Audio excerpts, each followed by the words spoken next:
This is the Fire These Times, and I'm your host, Joey Ayoub.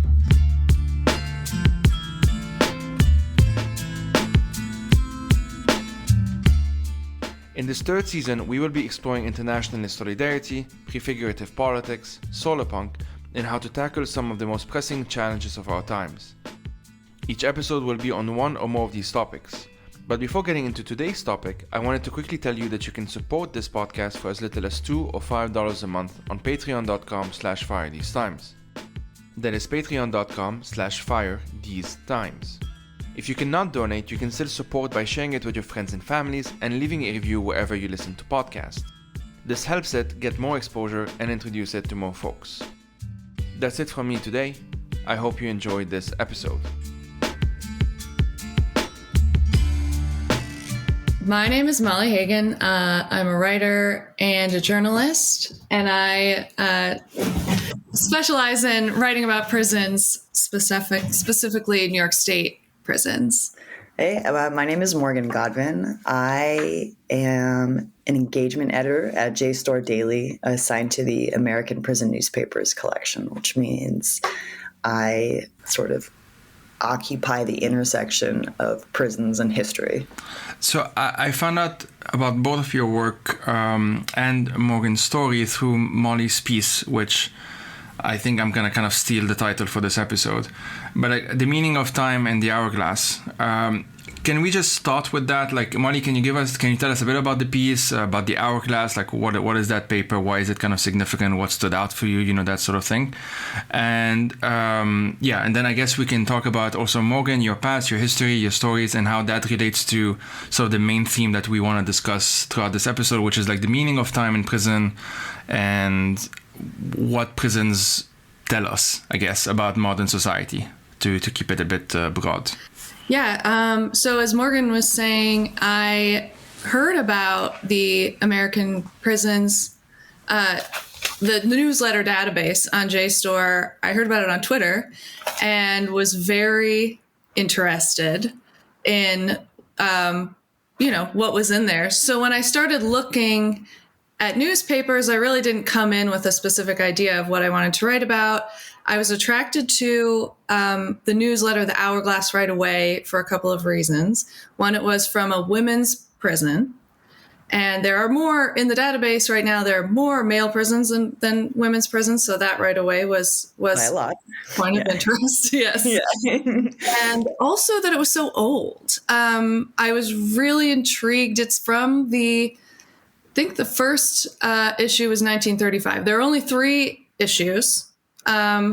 Which also was kind of an interesting entry point because it gave you such a concrete window into a particular time. So there are 2 issues from 1935 and then one from 1940. And as I started reading it, it's called The Hourglass, which didn't clock right away. But then in reading it, The first issue begins with these descriptions of timekeeping devices. Like, there's a very specific focus on time. And it was odd because I had been thinking around that time about conversations I had had with women who had spent time in prison. And I had been thinking how odd it was the way they talked about doing time. All of them had a very specific, they weren't all the same, but it was very specific. It was a very specific way to control their experience. So my friend Karen ended up doing 35 years in prison. She was sentenced to 25 to life in the early 80s. And she always talks about how when she got, she was convicted, she went to prison, they gave her a slip of paper with her release date on it. And to see the numbers 2000 something in 1983 was so overwhelming that she said she threw it away. She lost it on purpose. And her ethos from that day forward was, I will get through the next day. I will wake up, I will do one day, and then I will choose to wake up again and do another one. And again, not everyone thinks of incarceration that way, but it's almost like everyone needs a way to quantify the passage of time while they're incarcerated. So I knew right away that I wanted to link those two things together. And what also then became very interesting to me about the hourglass is that it is from a women's prison, but because of the history of women's prisons in the U.S., it actually comes from a state farm for women. So it's essentially a women's reformatory, a proto-prison. So these are women who live on this rural bucolic farm in rural Connecticut. And, they milk cows, they learn to sew. It sounds all very almost like boarding school or something.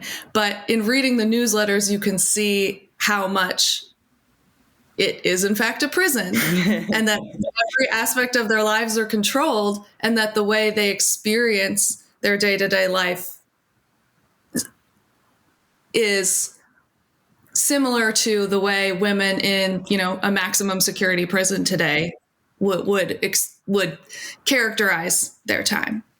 I think a really important point that I just love that you brought out in that piece, Molly, is that at the time, like the dominant penal theory was that those women, we needed to make those women good women. They had been deviant. They had committed crimes.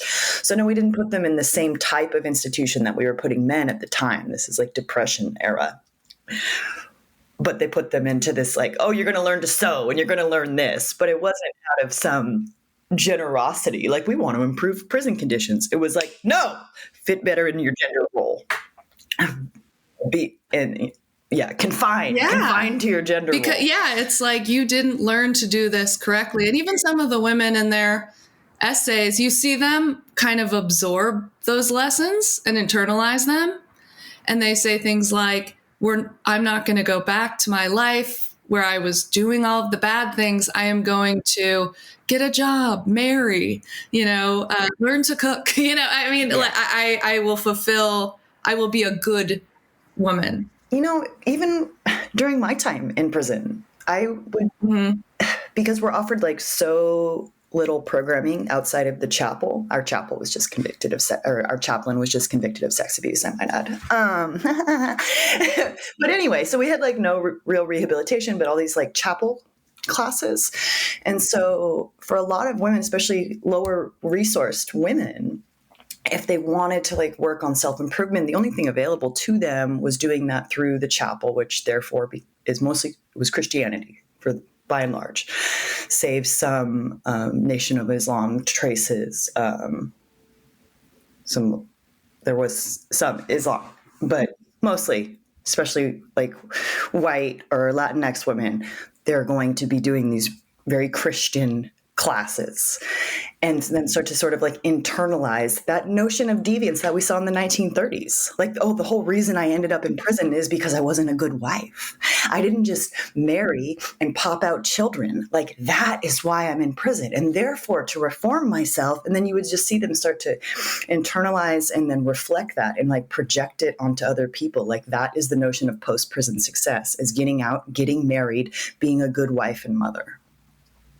That is still held up as the peak of rehabilitation for women. It's 2018. Is that when you were in prison, Morgan? For those who don't know. That's when I got out. Yeah. Okay. And how long did you spend there? I was sentenced to 5 years. Mm-hmm. So I was incarcerated from 2014 through 2018. In 2018, my prison sentence didn't end. I was just able to get out of the physical prison and transfer into a halfway house until 2019. So I was incarcerated between 2014 and 2019 in some form or another. Okay. But because I spent so long in county jail, I actually only served 2 years in prison. Okay. So I spent 2 years in county, 2 years in prison, and a year on community confinement. Okay. So I'll try as much as I can to kind of weave all of these things together. But first, if it's okay, like in in the hourglass itself, one of the reasons I found it really interesting is that they sort of, and I guess we'll get more into that throughout this conversation, they kind of interchange outside, right? Like they use the word outside with like the future. There's it's in that, I found that fascinating. I mean, folks who listen, I'm assuming know by now, I'm doing my PhD on temporality, and specifically in the context of Lebanon, on post-war Lebanon. So it's stuff like hauntings, the ghosts of the war, and like how much does it still affect today, you know, that sort of thematic, which is not uncommon in post-war situations. In fact, there have been some American scholars that have argued that in many ways the US can be included in a post-war quote-unquote context, with the war being slavery, Jim Crow, all of that stuff.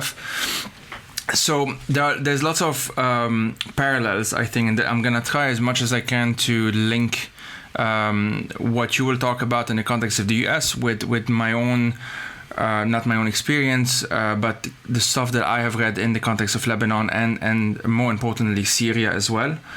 But okay, so that being said, in the editorial of the Hourglass, the paper we were talking about, they observe something very interesting about the passage of time in prison. Can one of you read that paragraph? I think you know which one I'm talking about, Molly, I think, or Morgan, whichever you want. I have it here, so I can read it. Yeah, please. I just found it very, very, but we'll get into it. Yeah, I'll start it and then I'll loop in the end parts, but we can play more from it. Yeah. So the editorial says, although the same sands run over and over again through the hourglass, the hours and minutes which they measure can never be lived again. Time that passes forever. That is the sad thought which comes to us as we tear off the last pages of the 1935 calendar. As we look back over the 12 months and feel how little has been accomplished, there is one thought that should cheer us somewhat.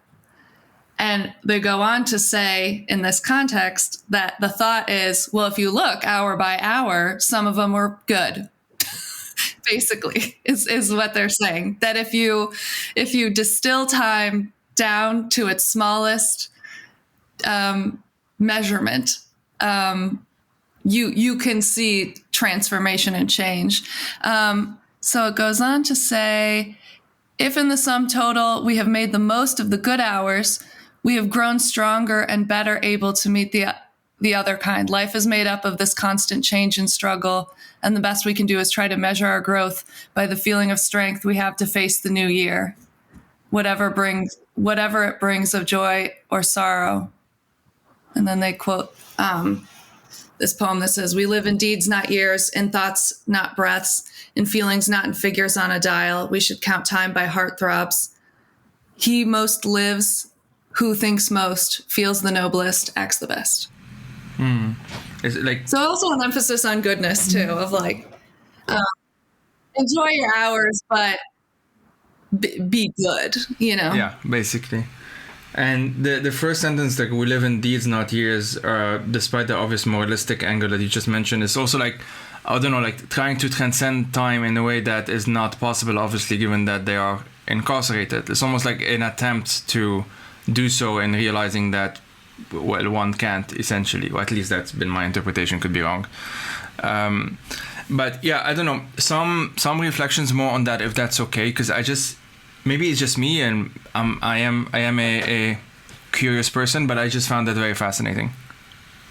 I think in researching the article, what resonated for me, because I study playwriting, I'm a dramatic writer, that a lot of scholars were saying we experience time, we narrativize to experience time, that we experience time through change.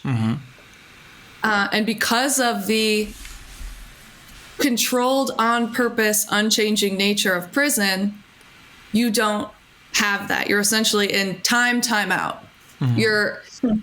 Things change on a small scale, but you are not, because you're not in control of your life and what you do, you can't quantify those changes as moving forward in your life, if that makes sense. Does that make sense? Yeah. So, I mean, like, just in my personal experience, it's like we always experienced time in a certain way and didn't think critically about it. And I would just like to say the disclaimer here that I do not study playwright, and I never have actually studied writing. And I sometimes struggle with more like metaphorical or artistic interpretations of things, not because I don't like them, just because I find them sometimes inaccessible. I didn't read a book until I was already arrested and in jail and 25 years old. I never read a book throughout my entire life until I was 25 years old. So just bear with me. That's fine. That's fine. Which book was it? Just out of curiosity, if that was the first book. Oh my God. This is, I got like on a Michael Crichton kick, I think. Okay. Yes. It was like, cause like the jail library is like a lot of like, really well-read old books. I forget which Michael Crichton book it even was, but that was, no, it was my first time in jail, and I read Fahrenheit 451, and I picked it up because I was like, oh, this is one of those books I was supposed to read in high school, and I just cheated and read the Cliff Notes. And then throughout my entire incarceration, anytime I saw a book that I had I had been assigned at some point and had cheated and not read, I forced myself to read it. Amazing. Except the Scarlet Letter. I couldn't handle it. I was like, I'm not doing this. The Cliff Notes generally. Yeah, I was like, the Cliff Notes was the way on this one. But like, Brave New World in 1984 and Fahrenheit 451 especially. What a wild collection of books to read in prison. While my paperwork read like the United States government versus Morgan Elizabeth Godvin. And it's just like so dystopian to see that on my paperwork because I was being prosecuted federally while reading that like little trifecta of dystopian. Amazing. I mean, I don't know if amazing is the term, but interesting. Yeah. But so I interrupted you. Yeah, you were saying? No. And so anyway, that's why I suck at art. And so backing up, but we always experience time in a certain way, and especially I just never really thought critically about it. But it's not just that I was experiencing time, I was experiencing what it meant to be alive, or what it meant to be a member of our society. Through the passage of time, through interactions with the outside world, these things were inextricably linked to me. And so when I was incarcerated, it not only disrupted the sense of passage of time, and you'll see this discussed in various ways in a lot of prison memoirs, where the days move very slowly while you're in them, because everything is boring. There's very little stimulus. You have no control. There's high levels of misery in your environment. So the days are painfully slow. But in retrospect, the weeks and years move quickly because there's nothing really to delineate the differences. And so those identical days sort of collapse in on themselves in your memory, because there's not like you weren't wearing a different outfit, or you're not remembering, oh, that was before I went to that concert or this play. There's not these like normal bookmarks that we have to separate time, so that the days tend to move painfully slow while the weeks and years are flying before us. But what I noticed was how that relationship to time disrupted for me what it meant to be a member of society. Because I was aware that time was passing, but it didn't feel like I was living or experiencing it. Yet time was passing before me, yet the days were moving. And that was an incredibly disorienting experience. I remember thinking that I was at that point more like an inanimate object, like a rock or like a book on the shelf, and not actually alive, fully living. Yes, time was passing around me, but if I died one day to the next, if I just disappeared, it impacted absolutely nothing. Nothing would change. I had no responsibilities, no obligations, I didn't go out with my friends. I didn't do anything. And so I just felt like passing time in that way made it sort of be like I was just a rock, just like sort of trapped there. But that is not the same as being alive and living a life. Wow. It feels like this is by design, right? Like by definition, locking someone up is isolating, removing them from society, right? Like that's sort of that's the intention. what would you say, and this may be a broad question, but what would you say that does, not just to the individual, but please talk about you already talking about it. You can expand on that if you want.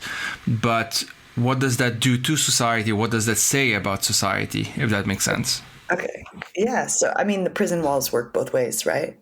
They keep the people from getting out, which is what they will admit they're there for. But what they will not admit to is that they also are there to prevent other people from seeing in.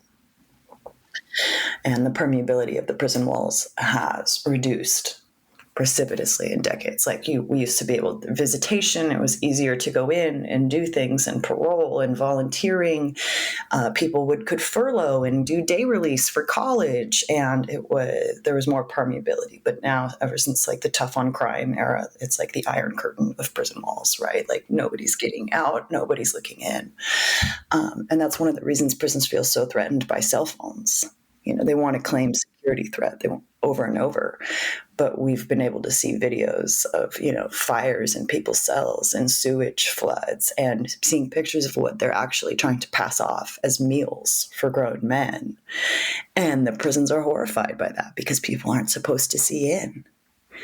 And they don't want people to see in, because if people could see in, and I always believed this during especially my time in federal prison, there would be some scenes where I wished so badly that I had a camera, because I just believed if people could see this, if I could just snap this, it would not be allowed to stand. This very succinct image that I could take, no one would allow this in a civilized society. And so now with the introduction of contraband phones and some of those images getting out, prisons feel incredibly threatened. I went off on a tangent there. Sorry. No, that's very relevant. I mean, you have a TikTok account. You talk about your experience, and you talk about prisons today as well, and folks who are still incarcerated and all of that. So in many ways, like the thing that you couldn't do while there, you're trying to do now. Like, is that right? Yeah. Like, does that make sense? That's exactly right. Yeah. And, I've been using the AI image generators to try to reproduce some of these scenes, because I'm not an artist. I can't draw them. And as the things get better, like I'm getting these more and more refined AI images, and I think, I'll get to a point where I can actually reproduce some of these scenes. Not that they're needed anymore, because people have contraband phones, and we're seeing these cruel and inhumane conditions in which people are being confined all over the country. But for me personally, it's like, yes, like I will never forget the feeling of being so disempowered, feeling like a rock, that my life didn't matter. Now, I don't have or want kids, so maybe I wouldn't have felt exactly so meaningless had I still had any sort of true family on the outside, but I did not. My mom died, and 3 months later, boom, I'm like going to prison, and that's it. She was like a single mom. And so I remember just, feeling like a rock, just existing. And then that feeling of that it does not matter whether you live or die, feeling incredibly disempowered, and then starting to see conditions of confinement that horrified me. Like, I grew up a military brat. I joined the Air Force when I was 18. Like, I really believed this was a fair and just nation. I really did. I had that sort of ingrained, subtle patriotism, even though my mom was queer in the military before Don't Ask, Don't Tell. Like, I knew it was complex. I knew that, yes, there were harms being perpetrated by the system, by the American government specifically. But I believe, like, at its core, it was fair and just. And that's because I'm white and I was middle class, right? So I was able to carry forth that notion until seeing certain things in prison that just absolutely shattered it. And I'm like, oh, no, this is horrible. This is what most Americans would be like, oh, third world countries, This is what we've invaded countries over lesser human rights violations. And here we are perpetrating them in our own prisons and doing it with an air of righteousness that I find just revolting.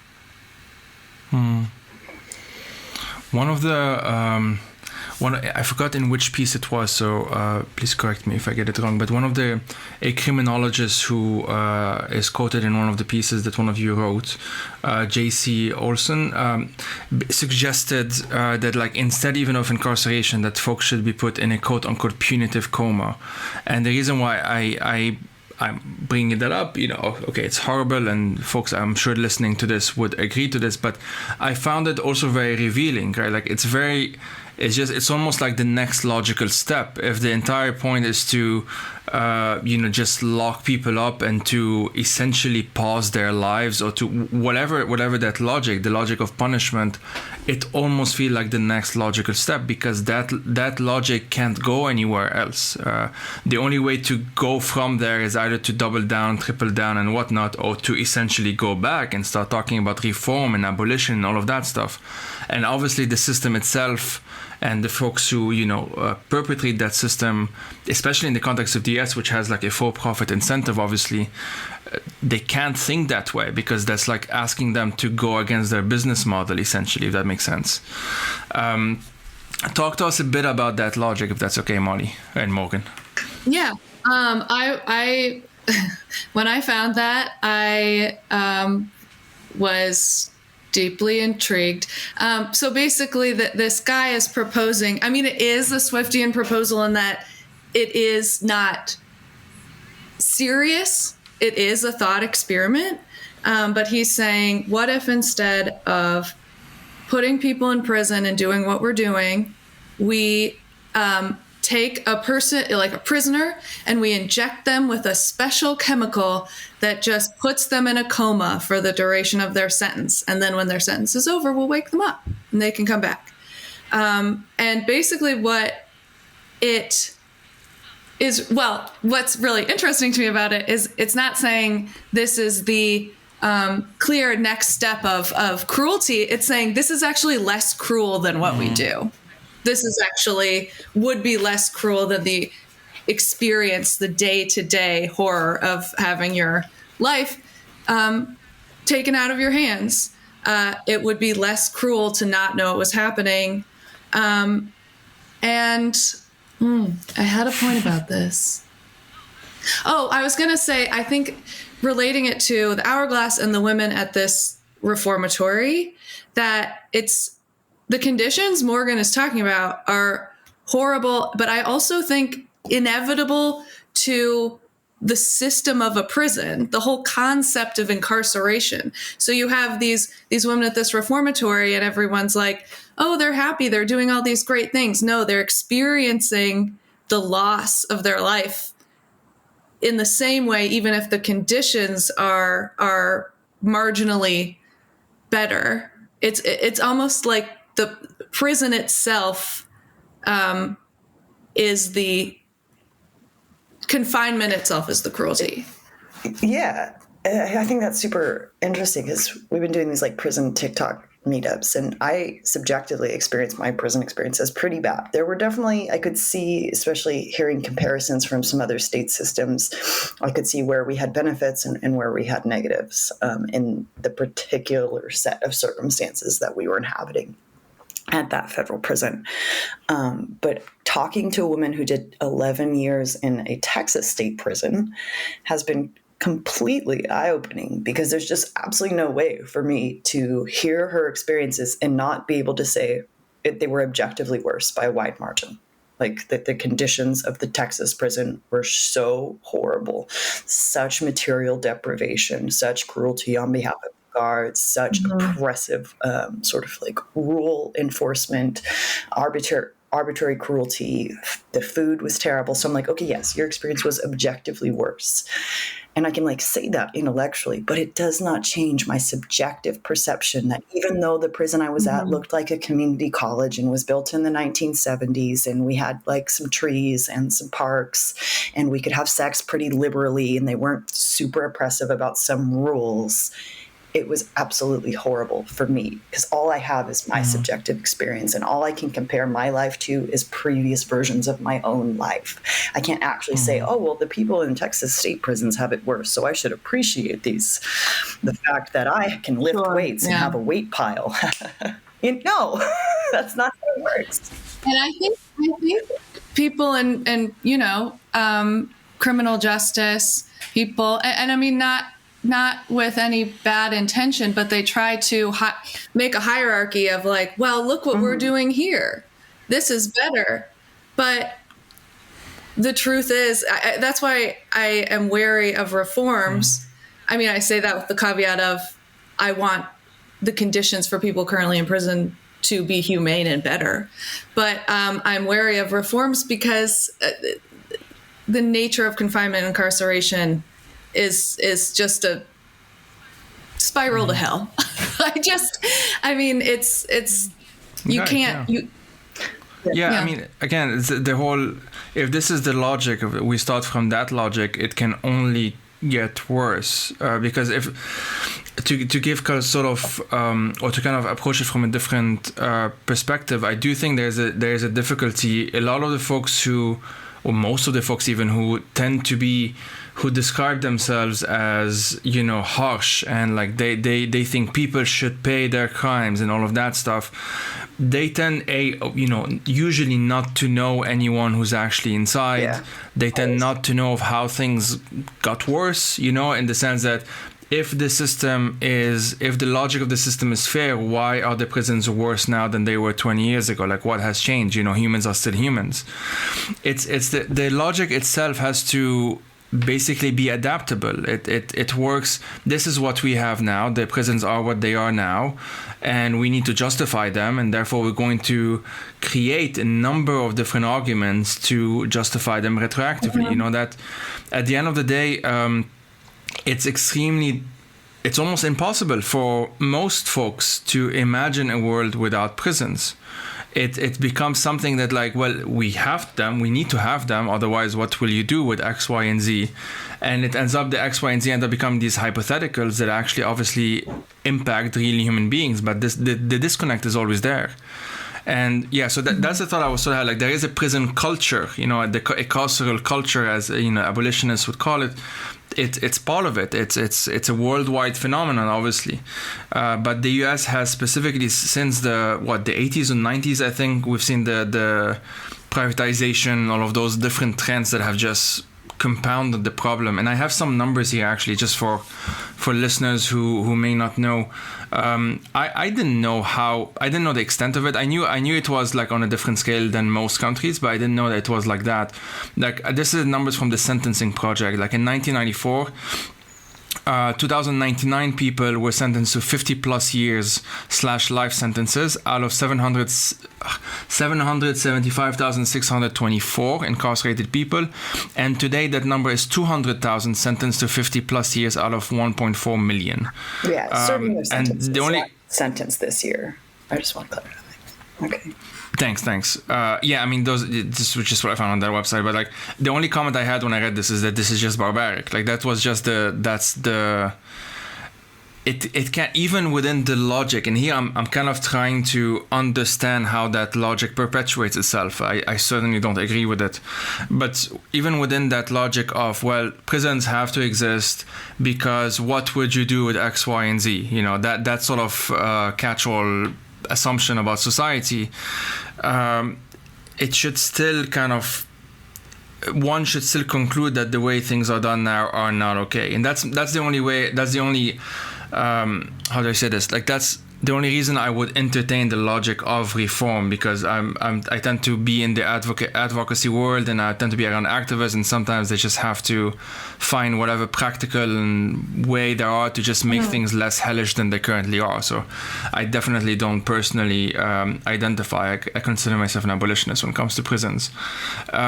But so this is sort of thoughts that I had, like, about prison culture and how this is still something that it almost perpetuates itself, right? The stereotypes, what tends to happen in prison as portrayed in movies and series and whatnot, and how that gets reflected in reality, and how, that then gets reflected in movies, et cetera, et cetera. So anyway, Molly, I think you were saying something before I interrupted you. I don't remember. Sorry.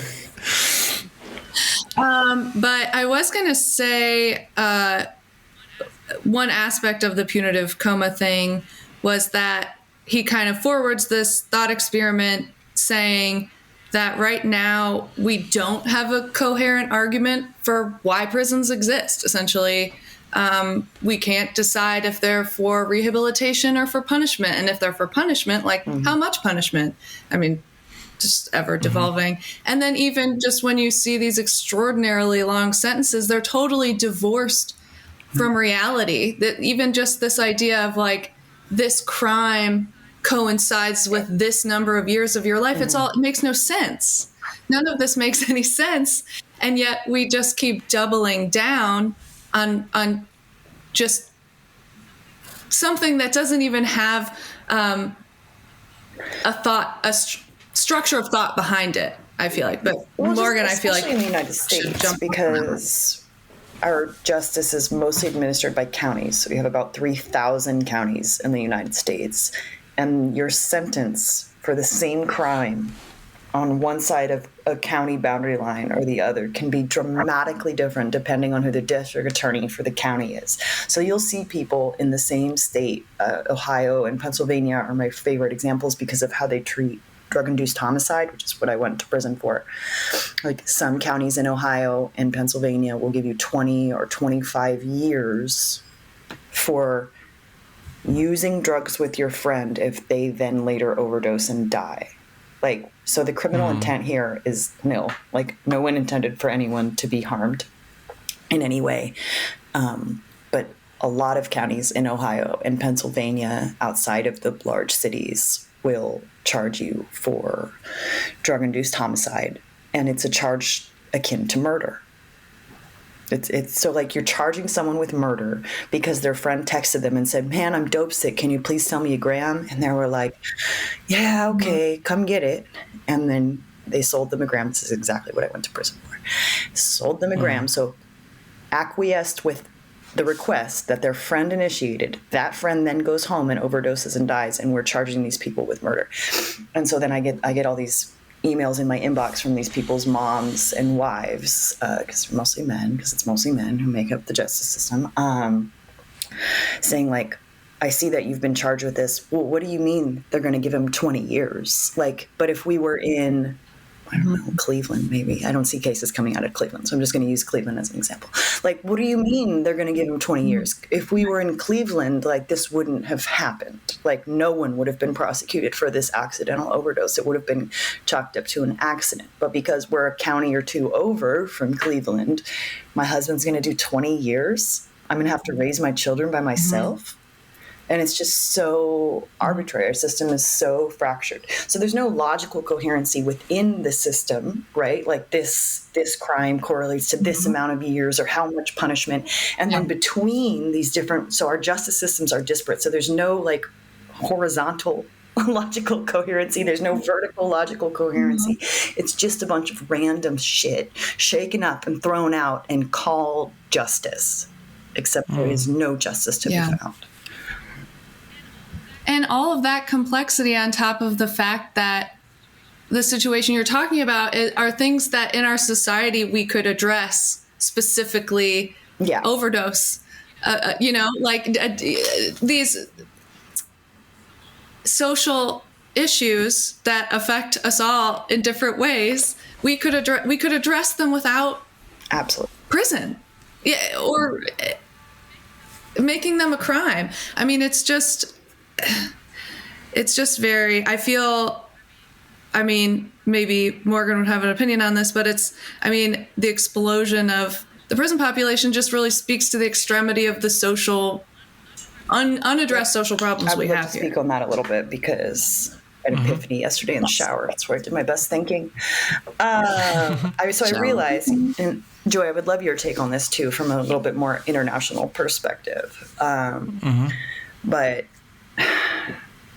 people on the left tend to think that social forces, we are products of our circumstance. People on the right believe in ultimate free will, agency. You have chosen everything. You have consciously chosen everything that has happened to you.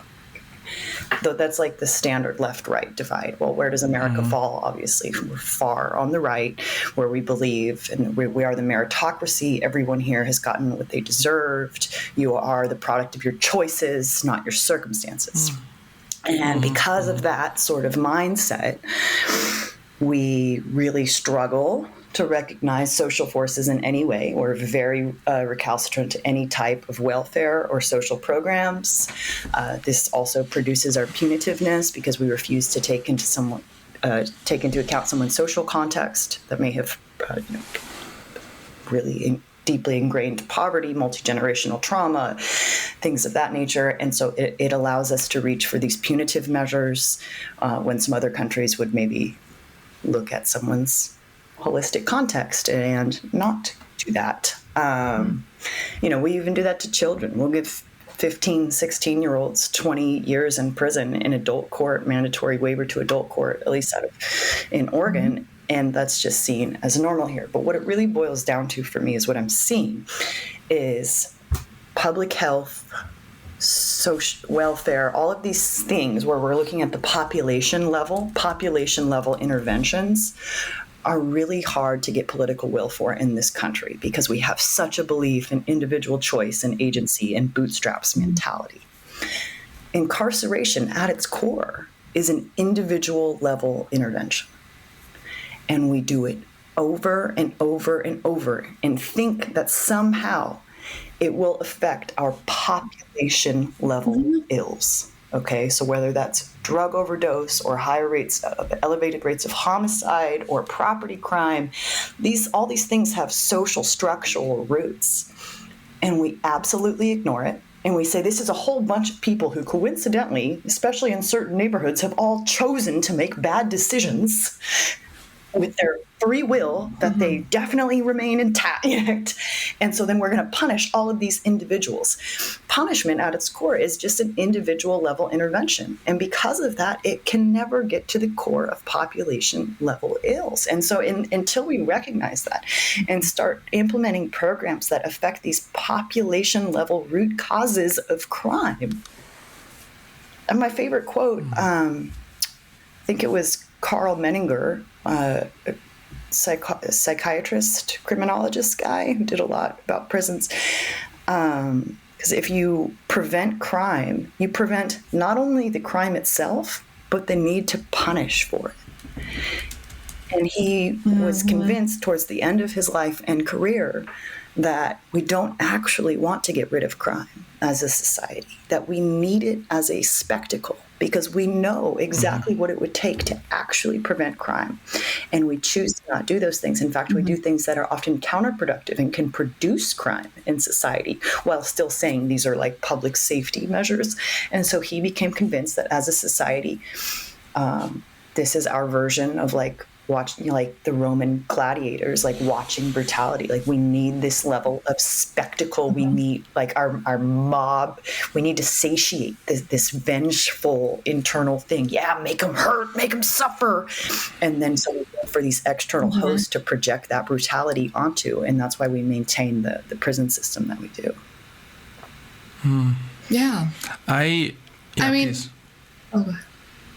No, I was just, it made me think of New York City after, the pandemic, after any kind, first of all, not everyone got some kind of aid, but after that aid ran out, so much hand-wringing about crime going up and crime then becoming the major issue that shapes the governor's race, the mayor's race. It's an obvious correlation. And yet we're choosing. People are making bad choices. Anyway. So I had a few thoughts on that. Morgan, you asked like if outside of the US, I will only give an imperfect answer here. In the same way as you mentioned before, like comparing your own situation to someone in Texas, and you wouldn't want to do that because of different subjective experiences. There's a bit of that as well in my own answer. I'm not entirely sure, like of the places that I do know, obviously Lebanon, Syria, France, to some extent the UK, and here in Switzerland where I currently live, there are very distinct differences. For one, like objectively, the Syrian one is just worse on any scale. For one, you can just die in prison and just nothing gets done at the state level or stuff like that. It's the state that is murdering you. so there are these obvious differences, but as I said before, like the underlying logic is more or less the same. The underlying logic is to imprison, obviously, and to lock people away.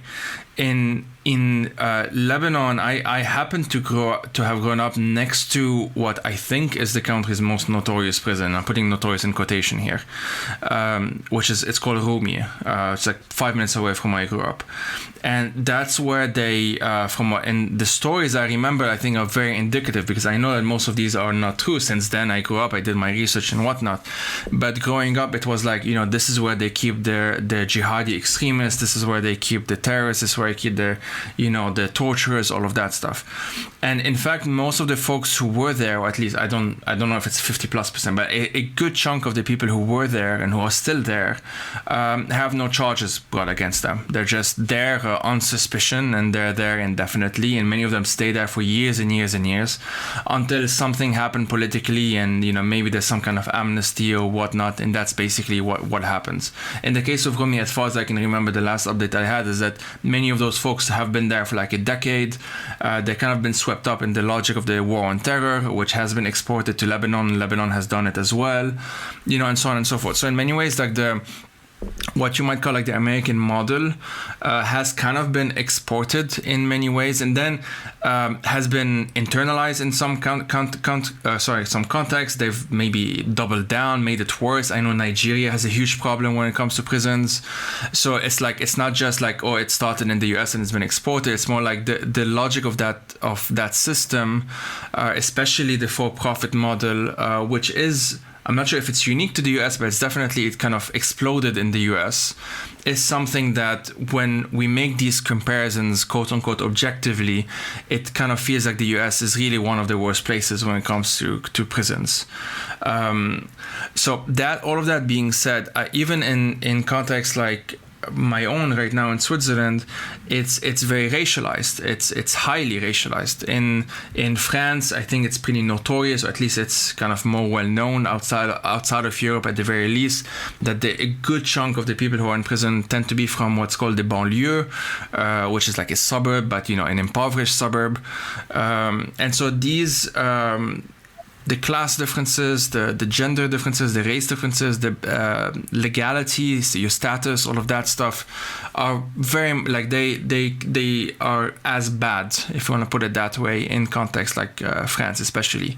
Now there are other contexts, like I may get some of the examples wrong, but I know some of the Nordic countries, the Netherlands, if I'm not mistaken, and possibly Switzerland, I should do my research here, I haven't done yet, have more quote-unquote humane systems. Some of them, you don't have to stay in prison, you can go out, these kinds, it's kind of more flexible, but the logic that you need to do your time, and this is something that's very interesting even as an expression, you need to do your time, you need to do time, is there, right? Like, none of these countries have abolished prison. Some of them have rendered them as harmless as it gets, quote unquote, here within the logic of incarceration. And this is where, like, those who are more reform oriented would think about those as examples. Like, there are so many documentaries on YouTube. You can write like prisons in Norway, or stuff like that, where like, oh, they can have, they have AC and they have Wi-Fi and they can go out and stuff like that. And it obviously says a lot that that these would be of interest in the first place, right? Like, you wouldn't boast about how nice a hotel is, but you have to compare how a prison is, because you assume that the prison has to be a hellhole, it has to be a torture place, has to be just a place of darkness and cruelty, because that's what the public perception of one is. And that's what I meant about the cyclical logic of it all.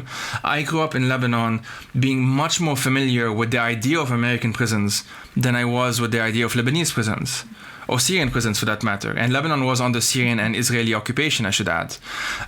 So because TV was like, it's so common, a cop series, prisons everywhere, Prison Break was a huge thing, then Orange is the New Black, and then just other stuff. It's just such a common idea that so many folks that I know, and I can think of like some relatives of mine who have never been to the US, don't know much about America, or have only consumed American culture as you might think of it in like Hollywood movies and TV series and on TVs, and like the thing that passes passively in the background basically, and that might be dubbed dubbed or not, as just this place where there's just so many prisons and so many cops everywhere. Like that's just because it's exciting, right? You can build stories out of it, and you can have enemies and gangs, and you can have the good cop and the bad cop, and all of that stuff.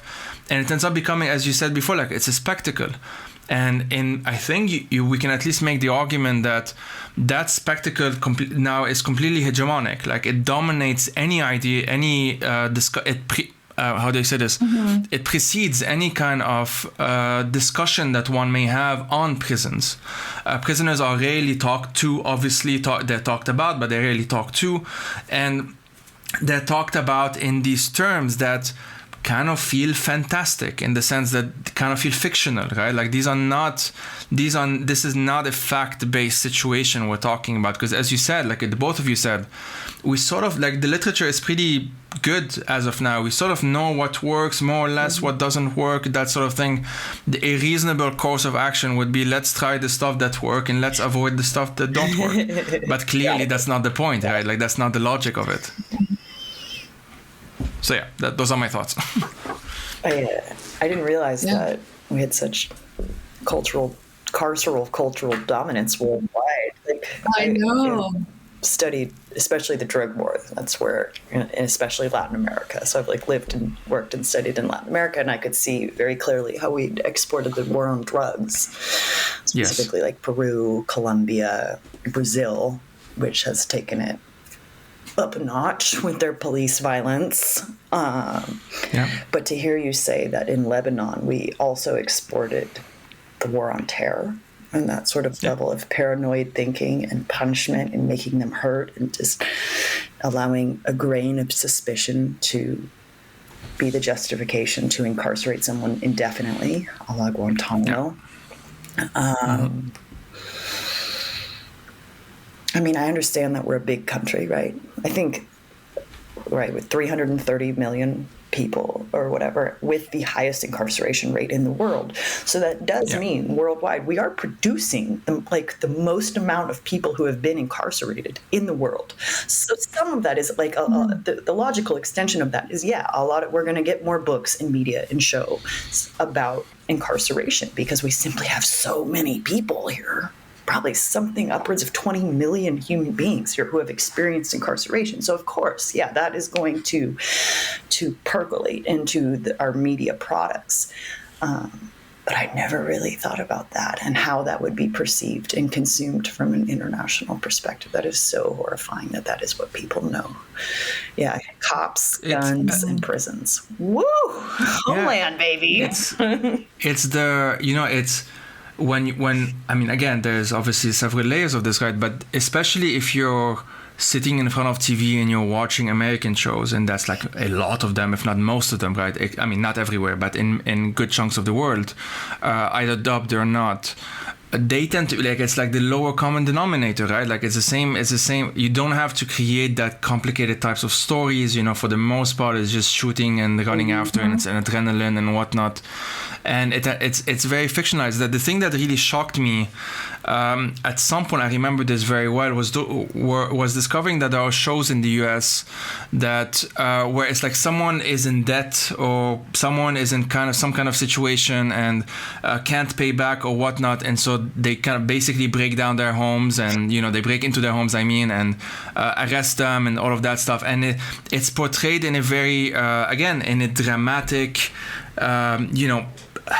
again, the image I have in mind of, for example, the FBI is breaking down doors, right? Like this is just the image I have in mind. And this is not a US only thing. Like it's, as I said, it's a bit especially in the Western world or in many developed countries, this is definitely the case. In developing countries, and I'm using in quotation those terms, in some cases it can be worse, in some cases kind of the same. And I'm putting, again, all of these in quotation worse. There's no way really to objectively assess all of this. But it is very interesting that this is something that outside of the US, for the most part, I think is seen as very extreme and very bad. And yet within the US, the discourse is that when I kind of log on, so to speak, and try to see what's kind of being how it's talked about, it really feels very disconnected from the reality. Like you have a typical short documentary that I can think of is, as I said, the numbers I mentioned before, like this is how worse it's gotten, and this doesn't make sense. And so many of the people who were there are there for like petty crimes and stuff like that, or drug use or stuff like that.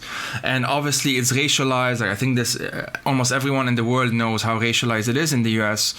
And yet in that same documentary, you'll have someone, I'm kind of imagining here, but many of the stuff that I've seen, you'll have someone be on the pro and con side, right? Like you have people on both sides, and it's almost like there has to be someone on two sides. And no matter how extreme that the situation gets, there will always be someone who is hired or who is presenting themselves, especially in a polarizing context like in the US, as I'm tough on crime, right? Like whatever that means, that means whatever you want it to mean. Yeah. Tough on crime just means I don't give a shit. That's what it means. I want to punish the most. I want to be the coolest possible. Video, no matter how terrible the conditions you're describing are, I could literally be describing sexual assault occurring at the prison I was at, and there will be commenters. And I do think that they really believe that. I just think we're so deeply ingrained with this tough on crime rhetoric, whatever that means, because I'm not sure people truly understand what they're saying. But they've been so heavily propagandized that they start to regurgitate it sort of reflexively. Like they just punish them, make them hurt. Can't do the time, don't do the crime. And it's just like they're just like vomiting out these comments on Twitter or on TikTok. Yeah, I think too, like you were. Oh no! Oh, sorry, did I interrupt you? You were talking about the shows, about cops and about prisons. There are also an incredible number of shows about the justice system working. Oh yeah, exactly. So I think that honestly, those two things play together. Of saying, it's on. I mean, I'm using these examples. I have seen very few episodes of these shows, but like SVU or something, like all of these procedurals, it's, these are the good guys finding the bad guys and dealing with them. So I think there's this perception of, well, if this person did a crime, if they were arrested, this is good and right. It worked. We decided. And what else are we going to do with them? It's just this kind of like this logic of like, well, a trust in the system. You would never basically to decide who is bad. Like my mom, whose favorite show is SVU, like ask them, what do you think our homicide clearance rate is? Maybe you have to explain that. Like what % of murders that get, reported to the police get solved? In what % of murders do we find the bad guy? And I think anyone who's watched these police procedurals would say, I don't know what they would say, 80%, 90%. We always catch the bad guy. No, we have the lowest homicide clearance rate of any wealthy country in the world. We are terrible at catching the bad guy. And then we just sort of have like arbitrary draconianness, right? So because like that 40% of murders that we do catch, we're going to unleash all of our wrath for the 100% on that minority of people that we catch. It varies a lot by city, but some cities our homicide clearance rate is as low as like 1 in 4. Like 75% of people who commit murder in this country get away with it. So what are we actually doing? What is our public safety system here? And I will say too, going back to the idea that prisons are our only response to social problems, murder is a social problem with roots. I mean, I worked, I write a lot about women in New York State prisons. I've worked with the Women's Prison Association. A lot of the women I work with, an extraordinary number, are in prison for killing their abuser. Yes. So we're also dealing with an epidemic of intimate partner violence. And so we are punishing people who we can all agree murder is bad, but I don't think people really engage with why murder happens or how to deal with that. So I think even when you're talking about, violent crime, I mean, murder is a violent act. It is like, those are problems that could be addressed another way really easily, especially with a lot of the women. Yeah. Using one of those women as an example, or I'll use someone that I know who had been pimped, right, by her partner and forced into prostitution, whether forced physically or forced through emotional coercive measures. It doesn't really matter. Your free will has been constrained. Okay. When does a life start mattering in this country? That's because these people who grew up in a very poor neighborhood that had been completely divested by the American government, maybe their mom had dealt with the welfare reforms in the 90s, had lost income, had maxed out on TANF, what have you. Like, we're condemning children to childhood poverty in this country. They're asking for help. We say we can't afford it. There's none to give. Okay? And both of these people, because often perpetrators of crime and victims of crime are coming from similar social contexts. That dichotomy between perpetrator and victim is completely false. Oftentimes it's just circumstances one day to the next. You can either be the victim or the perpetrator. But in this particular example, let's say that this guy is pimping out this girl and abusing her. And eventually she kills him. Now, the day before she killed him, what would the justice system have done in that circumstance? They would have said, oh, well, clearly we value this woman's life and she's being abused, so we're going to put this man in prison because we value life. Now, they wouldn't have given her any additional supports, really. They would, and she probably would have continued in a cycle of trauma. But okay, fine. That didn't happen. No one intervened because no one actually cares. The next day, she kills him. And now the government swoops in and says, well, we value his life because of some innate value of human life that we don't ever demonstrate while people live. Yeah. Because we won't ever help people while they're alive, no matter how much they're asking for help. But as soon as they die, we're there. We value human life. As long as it means we can use our,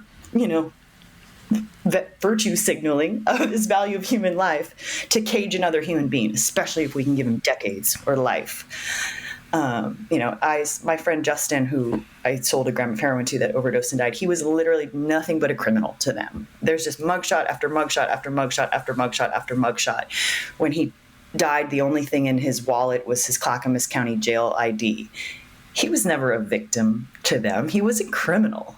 But the moment he died, all of a sudden he's a victim, and all of a sudden now we have millions of dollars of taxpayer money to spend on his life. Where the hell was that when he was alive? Because he would still be alive today if they had invested a fraction of the money that they spent on punishing other people, ostensibly for his death, in his life. So when does a life start mattering? Because when these people, when these communities, when these neighborhoods that have experienced generations of disinvestment are asking for help and investment, we say we can't afford it.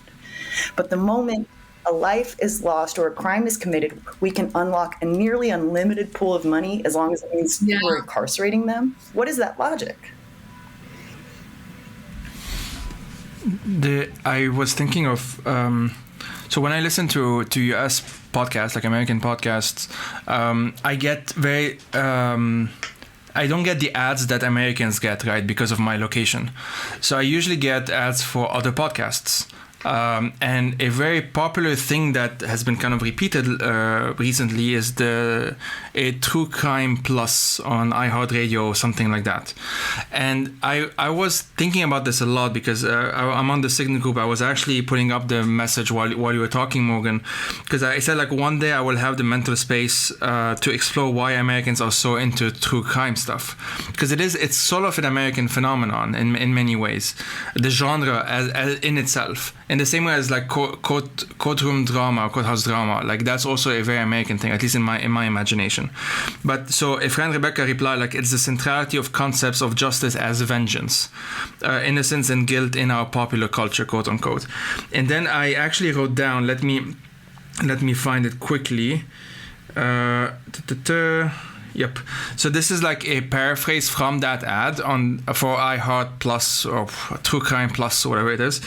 And it's like, she starts by saying, admit it, you have an obsession. You're obsessed with true crime. And I just remember listening to this like, no, I'm not. But anyway, then she says, it's packed with murder cases, missing persons, serial killers, and more. That's kind of the line from that ad. And I found that very interesting because, my parents grew up in Lebanon during the Civil War. From 1975 to 1990, there was a civil war. And so when we say maf'udin, so like the disappeared, the connotation is very similar to desaparecidos in Latin America. Mm-hmm. And this is not something that's very easy to fictionalize, right? Like as soon as you want to have a movie about it, and there have been some movies on the topic of the missing in Lebanon, or write a novel about it, like even if you want to make it in a fiction, like fictionalize it, you always it's almost like you always have to bring it back to reality. Like it can't be completely fictionalized in the sense that it has nothing to do with reality. And I do think this element of true crime, as I'm talking, and this is not to say that the genre itself can't be used for good. Like I'm sure lots of good stuff have been done. But I'm saying the fact that it is so easily rendered into a spectacle is clearly part of the problem, because it's the same thing that I think and I don't want to make too much like a whole like America versus non-America. Like I'm sure like there are problems everywhere, but specifically on how this is kind of talked about, I often hear kind of debates, right, on US TV, for example, about topics that have actually been resolved elsewhere. Like just like what should we do with should we just decriminalize drugs? And it's like, yeah, but other places have already done that, so let's just see what happened when they did that, and and so on and so forth. But it's almost talked about as if like it can't happen anywhere. Clearly, it's almost like, well, we clearly would have thought about it if American exception. Yeah, that's basically it, right? But yeah, I mean, it just comes to mind a lot, like just how. As soon as a person outside of the US, but I think even in the US, thinks of a prison or a courthouse or whatever, they usually think of TV series and movies. And this phenomenon, this is what has been exported, and I think it's been internalized in many ways, and maybe worsened in other I'm not entirely sure, but this is something I find very interesting, that there should, in theory, be. In a just world, there should be fact-based situation, evidence being weighed, the good cops supposedly doing their best to catch the bad guys, and all of that stuff. And that's because that's what a lot of very fun to watch TV series are about, right? But as long as you disconnect that from reality, but I think most folks don't disconnect it from reality. I think most folks, in some one way or another, internalize that image of what the justice system should be like or is like, and therefore if this is what the justice system is like, yeah, maybe we have some problems here and there, clearly we have a racial issue, clearly we have this and that, but ultimately it works relatively well, and therefore if you've been imprisoned, essentially that's on you.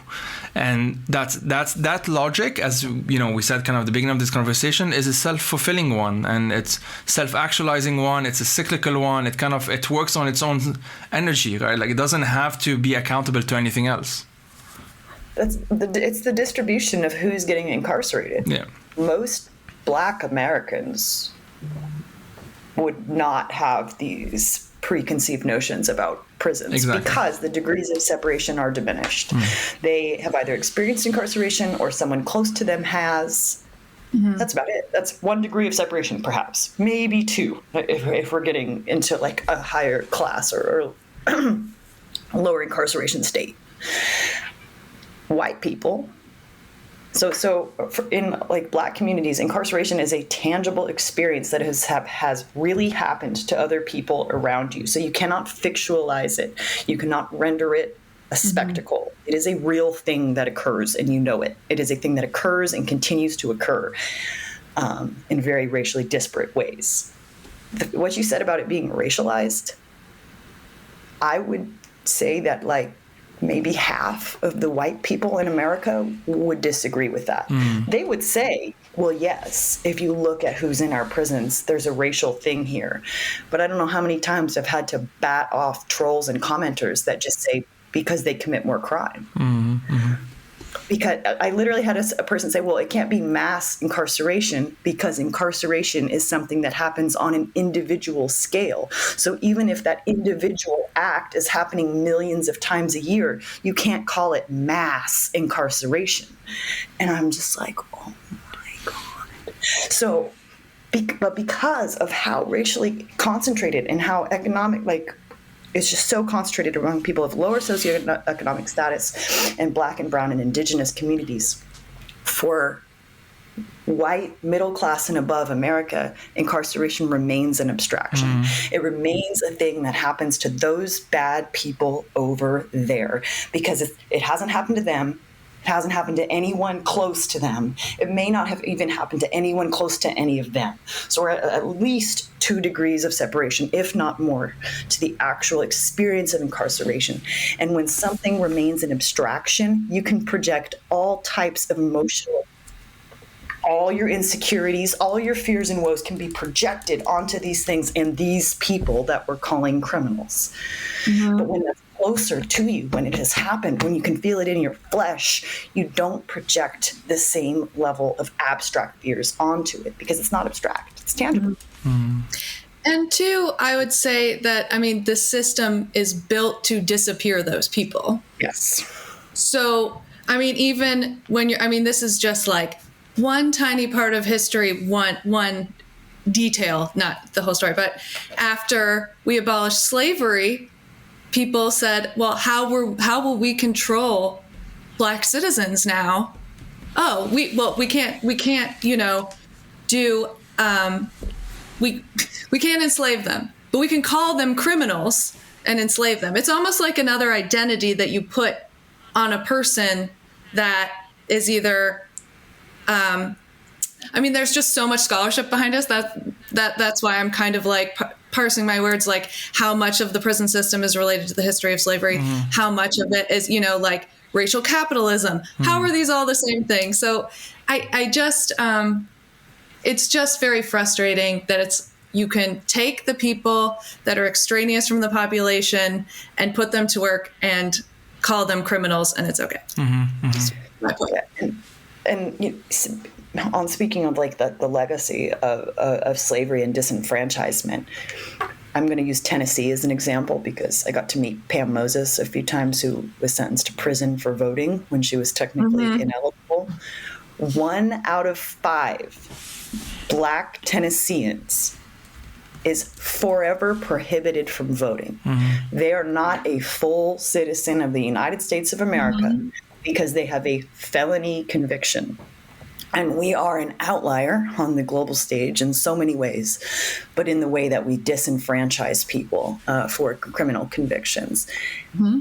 And that's not a coincidence, and that's not an accident. This was a very carefully constructed system to disenfranchise Black voters specifically. And it's still occurring today. It is 2023, and you will have people on the right actually defending this, using like intellectual, if warped, arguments to defend these systems of disenfranchisement in a way that's absolutely indefensible. Everyone should have the right to vote. And like, I mean, not to, but I try to use their own logic back at them. People on parole, they're out there working, they're paying taxes, but you are now not giving them access to the democratic system. So isn't that taxation without representation? Isn't that what we've fought the British over? And silent in all of this is the fact that people in prison don't enjoy pretty much any right at all. They can't vote. I mean, they don't, my biggest existential concern, I mean, they don't have the right to bodily autonomy. I mean, every aspect of their lives are controlled. We have a system in a democracy that says, once we call you a criminal, once you go to this space, all bets are off the table, nothing applies to you. I mean, it's a lot. I mean, thanks a lot for doing all of this as well, like just right now with me, I sort of have a final-ish comment or question related to the topic of scarcity. Morgan, you mentioned, I think you wrote of how prison is a lesson in scarcity, right? As it happens, I think next week, I'm not entirely sure in the timeline of when this is going to be released, but I'm going to have a guest, Amber Huff, part of this collective in the UK called the Future Natures. And that collective talks a lot about commoning. And commoning, for those who don't know, I won't get into it too much here because obviously there's going to be an entire episode on it, is trying to undo scarcification. Scarcification as in like the let me phrase it in a semi-coherent way, but the process of creating scarcity, the process of creating conditions of scarcity. In the UK, it's a pretty well known, at least in academic circles, the case of the enclosures of Northern England and Scotland, where those areas that were basically commons, like they were commonly owned, were forcibly privatized, essentially. And this is tied to a number of things to this day. A lot of the landowners are, landowners from that period, and, they just inherited, whatever. This is the lords and the dames and the what have you.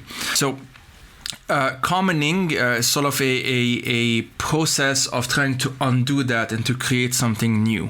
Literally that, like reclaiming the commons, right? I've been thinking this is kind of a bit of a stretch, but I think that the analysis is somewhat accurate. But you were talking about, this is Morgan specifically, you were talking about how, you learn Spanish in prison and the stories that you sort of, the women especially that you encountered with you in prison. It kind of, for me, the way you were describing the experience, the kind of mutual aid in many ways that you were just doing for one another, just being there for one another, all of that, kind of felt like an act of commoning within the confines of prison, if that makes sense. Like it's still limited, obviously. Like prison was not abolished through that, unfortunately, but within what is allowed, obviously, because with the cards that you've been dealt with, essentially, you've tried, and the women around you also try to create some kind of community, essentially. This is another term we can use for it. Would you mind just talking a bit about just that aspect of your experience? And because I want us to get into it a bit since we didn't have much time, and then we can kind of wrap up after that, if that's okay. Yeah, well, scarcity itself inhibits the formation of community, unfortunately. But we do our best within that. But there is a survival instinct that comes in, especially if they're not going to have enough food. Mm-hmm. It's really hard to common food when there's not enough food for everyone to eat. And we would often run out of food. They would often run out of food at the prison. And so like the last 100 people in line couldn't eat. And so that was like one of the really profound like scarcity things that I witnessed on an ongoing basis. Men's prisons in America tend to be very racially segregated, especially at the higher security levels. And I'm just so fortunate that I didn't experience that, because it made my prison experience so much richer. My cellmates for an extended period of time were both Black. And then I was informally working as the interpreter to interpret issues between the Mexicans, and I actually mean Mexican citizens. I'm not using Mexicans as a blanket term for Latinx commenters. Let me just cut you off right now. Between the Mexicans and the white people, and sometimes to a lesser degree, the Mexicans and the Black women, when they would have disputes, I would interpret. And so I was able to be like a cultural border dweller, almost like moving in between worlds. And what I saw is in each of those worlds, those more micro communities, because there's division, right? So they have us pretty divided, and that scarcity means that we really can't unite fully, but we create these subsets of micro communities, and within that we really do practice commoning. I'm not sure if I'm using the phrase correctly, where we will pool what little resources we have and share them. Okay, well, there's 4 of us, but because so many of the washing machines are broken, we can only wash 2 loads of laundry this week. So everyone pick your most important things or your dirtiest things, and we will pool our resources, being able to wash our clothes being the resource here. Space was the largest artificially imposed scarcity. But I do feel like we did our best within these micro communities, but because of the structural forces of the prison, there was no way anyone was going to do this on a macro scale because we had such brutal imposed scarcity. And so I just want to clarify that was the minority of experience. The majority of people and interaction, my personal subjective experience with scarcity was not accommodating. It was quite the reverse. It was people grabbing what little resources are available to them because scarcity makes people hoard things. And especially people who had grown up in scarcity, extreme scarcity, I saw that they just had a different way of looking at the world. And I had to learn that way because I had to learn to exert my own right to survive. But as a middle-class white person, I did not come into prison with that ability. I did not know how to operate in scarcity. I did not know how to say, no, this is mine, back up. And so that is something you have to learn. But I saw Black women coming into prison and they already knew it. They'd been living that their whole lives. They knew how to carve out their space and make sure that they got fed that day. Because they're used to the system not taking care of them and having to figure out how to take care of themselves. And middle-class white people end up in prison and because we're used to the systems around us being there to essentially support us and our continued survival. And then you sort of pull that rug out from under us. And we're the last to adapt. Middle-class white people are the last to adapt because we are not used to having to form community and commoning resources. Everybody with their yard and their white picket fence and their 2-car garage. We do not have the same instinct towards community because that has been eroded through capitalism. No, absolutely. And also thanks for sharing that. And yeah, I mean, that obviously commoning is a process, right? And so within the context of a prison, it can only go so far, as you mentioned. Like there's just no way of doing it otherwise. But yeah, I mean, I find that I will hopefully do more episodes at some point, kind of exploring maybe the potentials of that in a wider sense. But for now, I've taken enough of your time. Thanks a lot, A, for chatting with me, obviously, and B, usually I ask guests to recommend 3 books on any topics they would like, and so I would ask you that now, if that's okay as well. Who wants to go first? And it doesn't have to be, I should say, I always say this, 3 books and or anything else. Like some folks recommend. Oh, well, now no, I'm just kidding. I'll go first. And we'll close with Morgan. Okay. The first book I have to recommend cuts close to the topic. It's called Solitary. It's by Albert Woodfox. It's written by Albert Woodfox, spent 40 years in solitary confinement at Angola State Prison, Louisiana, which is very, understand all relative, but very brutal prison in Louisiana. He actually just died a year or so ago after he had gotten out. But the book, I encourage people to read it because it sounds very bleak. It's about a man who spent 40 years in solitary confinement, but I think it does a really excellent job. He does a great job talking about his own political awakening and developing understanding of the world and prisons, and in a historical context that I just found incredibly compelling. That is number 1. I have a list over here. In the same context, The Dead Are Arising by Les Payne. It's a biography of Malcolm X.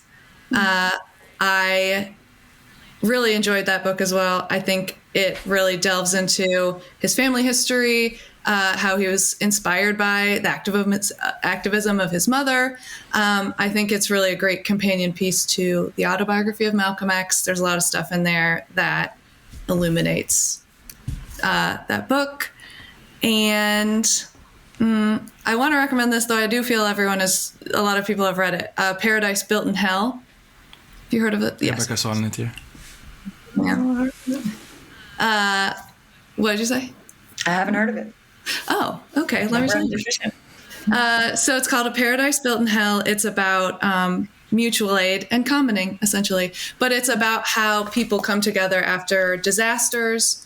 That basically we have an expectation that in an emergency, people will freak out and be bad. But what really happens is that it taps into a part of ourselves that we don't tap into on a daily basis, where we find our purpose and we come together as a collective to address whatever problem is happening. I really thought it was excellent. I love, as a queer person, I was living in rural Pentecostal Louisiana last year, and then Hurricane Ida hit, and we were doing hurricane relief, and it was like the most beautiful thing for me, because like no one was like, are you voting for Biden or Trump? Like, or like, you're queer, go away. Like, it was like, no, there's hurricane. Like put all that stuff down, set it down, pass out food, muck out people's houses, tarp the roofs. And it was so. And you realize how little any of those divisions have to do with the actual governing of a society. Like, it's, you know what I mean? It's like, oh, look, we tarred the roof. Sorry, please continue. Well, that was only 2. Or was it 3? That was 3. The Dead Are Arising is the Malcolm X. That's a good one. Okay, so I'm going to recommend my friend Carrie Blakinger's book, definitely. Corrections in Ink is her memoir about her experiences with addiction and then the justice system, and then later in getting out and becoming a prison reporter. And sort of like my story, it's just like, oh, this is the justice system working exactly as intended. Like, at every step of the process, this is how it's, you get caught with drugs and you go to prison, and this is it. This is how it's supposed to work, functioning at its quote best, and it's exceedingly broken. Until We Reckon by Danielle Sered, probably. And then just the podcast in general, You're Wrong About, specifically the one on sex trafficking, I have to recommend. Always, always, always, always. Because I was a woman being indicted federally in a place where there's no federal detention center, so they had to like contract with different county jails to house me for 2 years. I met a lot of other women also being indicted federally, and well, that meant I met a lot of women who were being indicted for sex trafficking. And what that actually meant 100% of the time was that they were sex workers. And then especially we hear like really weird narratives, mostly coming from the far right, about sex trafficking, where mostly they conflate, actually the episode's about human trafficking and sort of decoupling human trafficking from sex trafficking, because those are two hugely different things. Like, I was in prison with people who were convicted of human trafficking. They had put someone in their trunk and tried to drive across the border. Like, they had put their cousin who didn't have citizenship in the trunk and tried to drive across the border because the cousin wanted a better life and they had citizenship. That's human trafficking. You know, human trafficking isn't necessarily a non-consensual act, which a lot of people get wrong. And that podcast does a really good job at what is human trafficking, what is sex trafficking. Actually, my friend who did 10 years in Ohio prison was talking to me. He said when he first got to prison in 2007, his cellmate was still charged with white slavery. His black cellmate was charged with white slavery, which was the law on the books for sex trafficking until, I don't know, at least the 80s for him to still be there for that. So, yeah, look at the racialized roots of moral panics around human and sex trafficking. That one podcast, very succinctly. Thanks a lot for that. Describes it all. Thank you so much. Thanks a lot for that. I'll just mention, just based on what you said, that so I interviewed 3 years ago now, I think, something like that, Kate Zen, who works with Red. Let me find the name of the collector so I don't get it wrong. Sorry, my internet's crap. With Red Canary Song, that's the name. So a US-based grassroots Asian and Asian American sex workers coalition. I think they also work in Toronto and Hong Kong. Like it's a Hong Kong-based diaspora. And so one of the things she was talking about is a lot of the time, all of the time, 100% of the time, when they get kind of caught, her and her colleagues and whatnot, in these discourses when it comes to sex trafficking, it's virtually always related just to sex work, and the actual traffickers tend to just get away with everything anyway, or most of the time.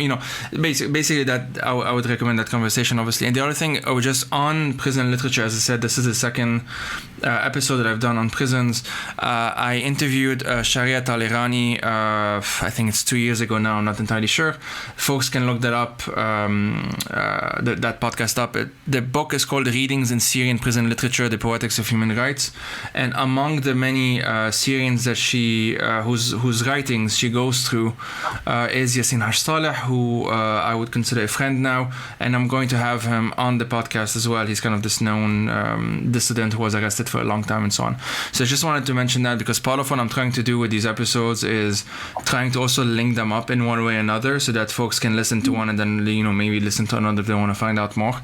So I just wanted to mention that, and I probably didn't forget anything, although I usually do. Everything we've mentioned, the books especially, I will put them in the show notes, as I often do.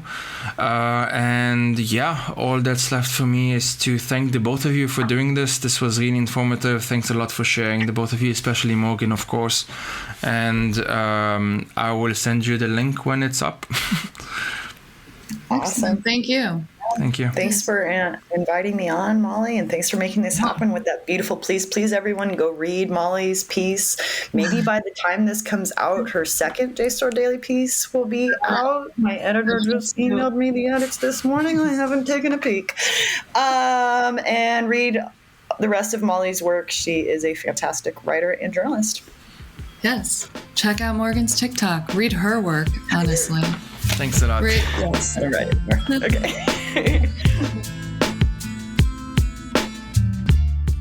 The Fire These Times is hosted by myself, Joey Ayoub. I am also its producer, researcher, writer, and sound editor. If you want to help turn this project into a full-time job, please head out to patreon.com/firethesetimes to support it. These episodes are part of a bigger project which includes resources, a newsletter, and eventually YouTube video essays as well. As always, thank you for listening and take care.